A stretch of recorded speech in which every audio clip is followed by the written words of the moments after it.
Hey, what's up? In this video, I'm gonna show you guys 3 recipes that taste as good as restaurant food, but are somehow still healthy. All 3 are high protein, have multiple vegetables, and avoid junky ingredients. This is the exact blueprint that I've been using to cook meals that are super craveable, but also make me feel good and give me energy. Health food can be super delicious, you just have to know how to build flavor. And today, I'm gonna show you how to do it. First up is a meal I call Korean beef. To prep it, I'll start with my rice cooker and then add in 375 grams of rice. I'm using medium grain sushi rice because I love it and it's really close to the rice that I had in Korea. Next in goes 500 grams of water and then a strong pinch of salt. For me, that's usually about 6 to 8 grams. Since this is white rice, I'll just hit that button and check back later. Next, I'll grab a large sauteing device. For meal prep lately, I've been loving my Yosukata 13.5-inch wok because it can cook so much food at once. You'll see what I mean later. Of course, if you don't have a wok, you could use a 12-inch nonstick pan, or a 10-inch would work, but it'll be a little bit tight. Okay, once my pan is ripping hot, I'm gonna add in a long squiggle of olive oil, about 15 grams worth. Then I'll drop in a 2-pound clod of ground beef. I'm using 90-10 because 80-20 makes this dish a little greasy and heavy on the calories for a weeknight. Okay, once this beef ball is in the pan, I'm gonna jump in with my ground beef musher and break things down. The upside to owning a wok is that it gets really hot and it browns things quickly, but it also is a potential downside because it makes a pretty decent amount of smoke in the first minute or 2 of cooking. Luckily, I've got a hood vent that pushes that smoke outside of my house, so it's not a big deal. But if you don't have that, you're better off using medium-high heat and a nonstick pan.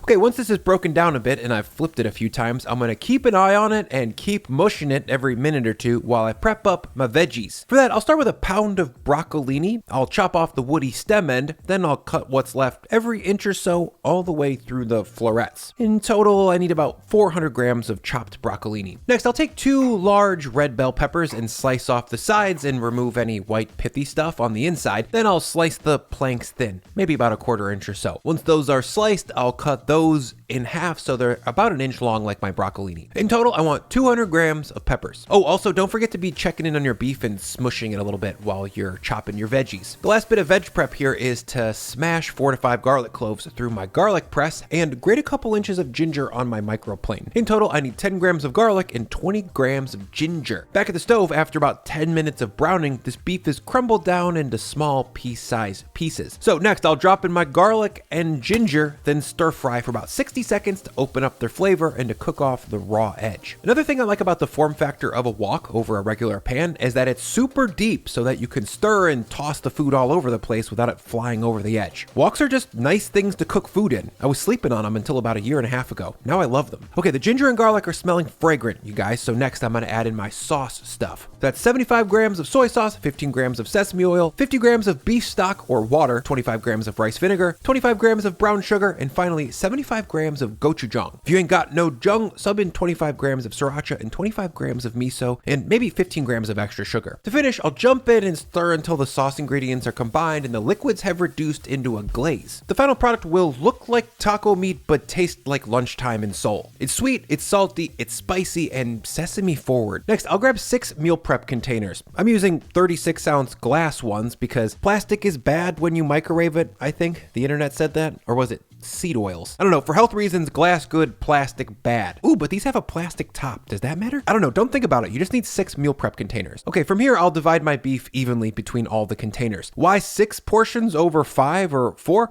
Well, 4 portions is the same amount of work and makes the exact same amount of mess as 6 portions, so it's kind of inefficient. 5 portions is an odd number, so that means one of the 2 people in my house needs to plan and prepare a non-meal prep meal, which kind of defeats the purpose of being prepared ahead of time. So that means that 6 is kind of the sweet spot. That's 3 meals for 2 people, which usually lasts us about 2 or 3 days. To finish this dish, I'm gonna wipe the beef stuff out of my wok and then reheat it over high heat. I'll give it another squirt of oil, then I'll dump in my chopped broccolini, my chopped peppers, and then a moderate pinch of salt. Right away, I'll give things a toss and a stir to get oil coating the veggies and to get everything mixed up. From here, I'm gonna saute these veggies for about 3 to 4 minutes over high heat, tossing them every 30 seconds or so. Texturally, I want these vegetables to be tender but snappy. There's a sweet spot in there somewhere where the hard edge and fibrousness nature of the vegetable has softened, but there's still a bit of fresh crunchiness that makes the vegetable feel alive. And after one more toss and about 5 to 6 total minutes of stir frying, the broccoli and peppers are looking perfect. If you're cooking this in a nonstick pan, by the way, you'll need to cook for about 2 to 3 more minutes because of the naturally lower heat. At this point, the rice is done cooking, so I'm going to split that evenly between all 6 containers, and then finally I'll split my wok roasted vegetables between all of the containers as well.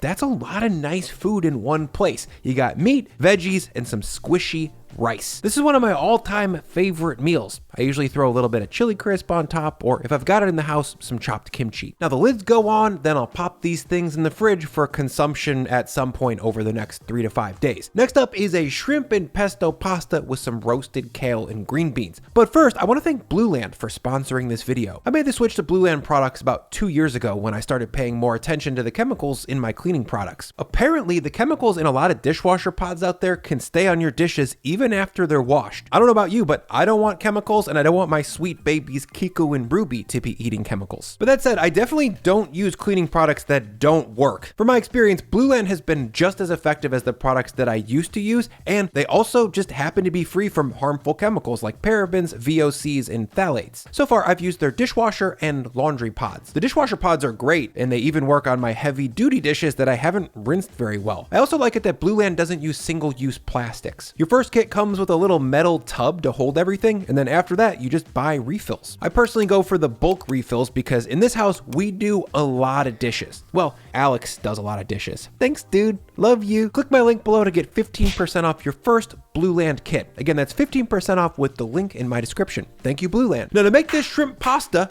I'm gonna grab a large pot of water and drop it on the stove. While that comes up to a boil, let's get some shrimp marinated. For that, I'll grab 2 pounds of shrimp. Specifically, a peeled and deveined 16-20 count. These ones have tails on them, and I don't like eating around those in my final dish, so I'll rip those off and then drop the shrimps into a bowl. Once cleaned, into the bowl, I'll add in 10 grams of smoked paprika. This will give the shrimps a little something extra. Then 5 grams of garlic powder, 10 grams of salt, and 25 grams of olive oil. Now I'll just toss all that to combine. I like to marinate shrimp a little bit, especially with some salt, because it helps them hold on to their water during cooking, and that keeps them plump and juicy. Now I'm gonna let these hang out, then cook some pasta. Over at the stove, I've got some boiling water, so I'll add in a strong grip of salt, then drop in 1 pound of fusilli. I like this particular shape for this dish because it holds pesto really nicely. And since it's small and bite-sized, it comfortably fits into the meal prep containers. While that cooks, I'm gonna grab 2 bunches of kale, gather them up into a tight pile, then slice thinly. I think 1/2-inch strips is ideal. Also, I removed all the stems before cutting because those are mega fibrous and you really don't want to eat them. In total, 2 bunches of kale yields about 300 grams. Up next, I'll grab some green beans, specifically French-style haricots verts. These are less fibrous than regular green beans and less thick, so they cook a lot faster. To prep them, I'm just gonna cut them down into 1-inch pieces. Nothing fancy here. Just like for the peppers and broccoli, we want something that's bite-sized. In total, I need about 400 grams. At this point, the pasta is done cooking, so I'm gonna drain off the water, then add in my sauce, which is 150 grams of tasty pre-made pesto. I used to avoid pre-made pesto like the plague until I found this brand,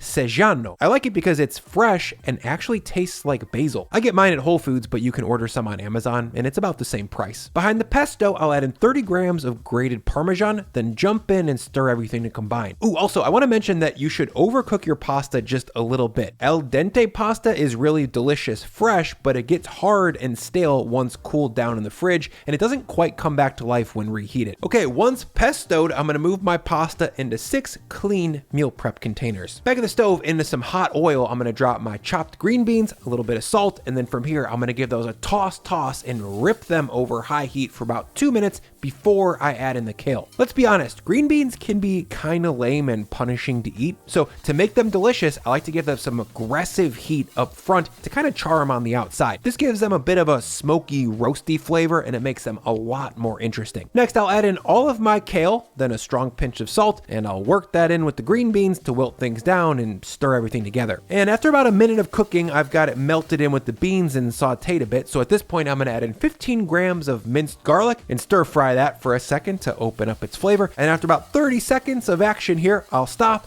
drop a lid on, and cook this over medium heat for about 2 minutes. This lid traps steam, which softens the fibrous beans and kale in a way that acute high heat cooking usually can't. It's really helpful. 2 minutes later, when I pop off the lid and stir things together, you can see that the humble vegetables that we started with are now looking really soigne. Next, I'll move this over to the glass and drop the veggies in 6 ways alongside the pasta. That's a lot of fiber and nutrition in one place, kids. If you don't like either of these vegetables though, I would say sub in broccolini and zucchini. Now I'm back at the stove one more time with a clean, hot wok. More oil goes in, then I'll add in half of my marinated shrimps. That ends up being about 20 pieces or so. If I cooked all of these shrimp at the same time, it would cool this wok down way too much and the shrimp would steam and cook really unevenly. Now I'm gonna cook these 75% of the way through on the first side. That'll take about 2 minutes or so. And once the shrimp are looking translucent on the pan side, I'm gonna flip one over to check the sear. As you can see, we've got some browning on the edges and the shrimp is most of the way cooked through. To finish, I'll scrape the pan to loosen things up, then shimmy the wok to get the heat spread out to the back sides of the shrimp. Don't cook these for too long though, because once flipped, they overcook quickly. Keep in mind that these are gonna be reheated later, so we wanna err on the side of a little bit undercooked rather than a little bit overcooked. When finished, I'll drop into the prep containers, then drop the other half of my shrimp into a hot wok. You guys, these shrimp are plump,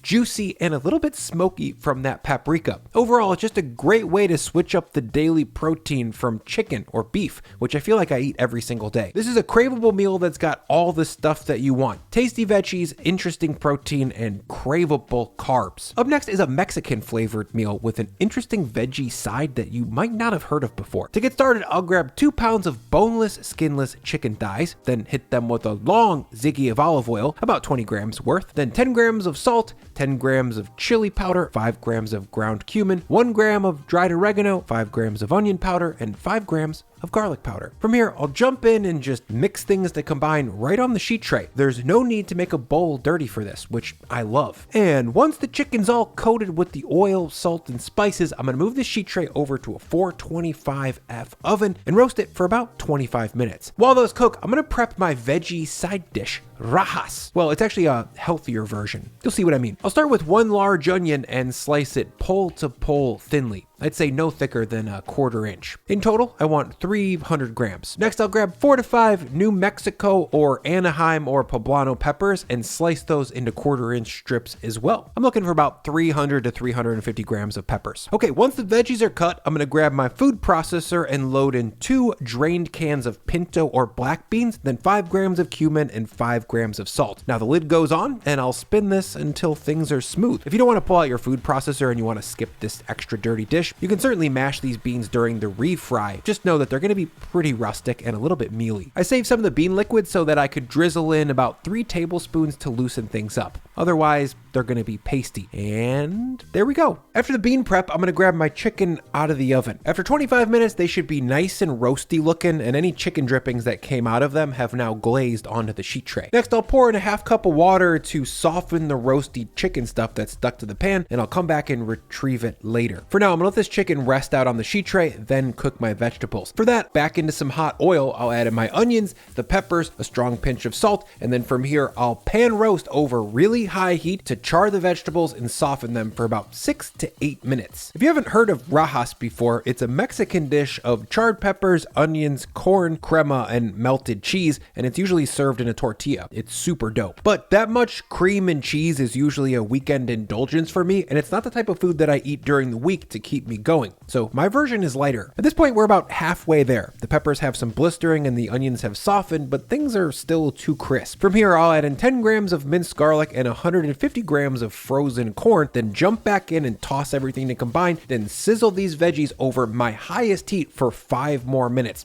or however long it takes for the veggies to cook. Texturally, we want these to be soft, but not mushy. After another couple minutes of sauteing, I'll add in a 150 gram dollop of sour cream and a splash of water to help steam things down. Now I'll stir that in and cook it down for about 2 minutes so that the sour cream coats the veggies nicely. Then I'll move everything over to the 6 prep containers. These lighter rajas are really nice. They're a little bit spicy, a little bit creamy, and sweet from the charred onions and the corn. For anyone who's had rajas, this dish will definitely echo that experience. It just won't be as heavy. Now to refry these beans, I'm going to start with 5 to 10 grams of minced garlic in some oil and sizzle that over medium heat for about 30 to 60 seconds until the oil is tasting garlicky and the garlic is starting to soften. From here, I'll slide in my pureed black beans. If the garlic is starting to brown at this point, add in a small splash of water to cool things off quickly because you definitely don't want burnt garlic in here. Once the beans are in, I'm going to stir and then refry over medium heat for about 3 to 4 minutes to help cook off some of that canned bean flavor. And then finally, I'll add in a third can of drained whole black beans and then stir those in. From here, I'll cook everything down for about 3 minutes until the whole mixture leaves a thick trail when I pass a spatula through it like this.